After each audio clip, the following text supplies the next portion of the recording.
Welcome back to new video. अस्सलाम वालेकुम। हाँ ग्रामी आज की एपिसोड के बारे में बात करने वाले हैं सलाहुद्दीन यूबी के बारे में। सलाहुद्दीन यूबी के 47 बॉलों में क्या होगा, ये दो किरदार जो नए ऐड किए गए इनके किरदार किसकी तरफ होगा, यानी ये गद्दार होंगे या सलाहुद्दीन यूबी के शाना बशाना लड़ेंगे। नाज़रीन ग्रामी इस किरदार के बारे में बात करने वाले हैं। तो वीडियो को आगाज करने से पहले आपसे गुजारिश करेंगे कि आप हमारे चैनल को सब्सक्राइब कर लें, बेल आइकन को लाजमी प्रेस करें, वीडियो को फुल वॉच कर लीजिएगा। नाज़रीन ग्रामी आज हम बात करने वाले हैं करकुश और गोगबोरो के बारे में। जैसे देखेगी जाएगी तो पिछली एपिसोड में इन दोनों को कैद किया था, उसके फौरन बाद हमें देखने को मिलता है सलाहुद्दीन यूबी का भाई बोरो इनको कभी किले के अंदर से निकाल के लिया आता है। ये बहुत बड़ी चाल के जरिए से इनको निकाल के लिया आता है। फौरन बाद हमें देखते हैं कि वोट के दौरान गोगबोरो सलाहुद्दीन की बजाय मुश्तकीन का साथ देते और सलाहुद्दीन यूबी से गद्दारी करता है।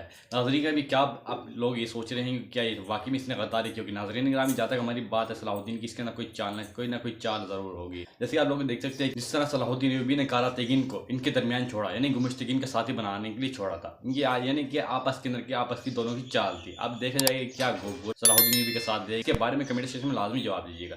नाज़रीन उसके बाद देखते हैं कि सलाहुद्दीन यूबी का इंतकाम लेने के लिए इनके किले पर हमला करेंगे, यानी इनके ऐसे किले पर हमला किए उनके साथ शाना बशाना लड़ते हुए नजर आएंगे, यानी लतीफ का बदला लेते हुए दिखाई देंगे। तो नाज़रीन ग्रामी क्या सलाहुद्दीन यूबी लतीफ का देने के लिए चतलीम को कत्ल करेंगे, इसके बारे में मुझे कमेंट सेक्शन में लाजमी जवाब देना है। तो आज की वीडियो इतनी ही। वीडियो अच्छी लगी तो वीडियो को लाइक के साथ चैनल को सब्सक्राइब करके लाजमी चाहिएगा।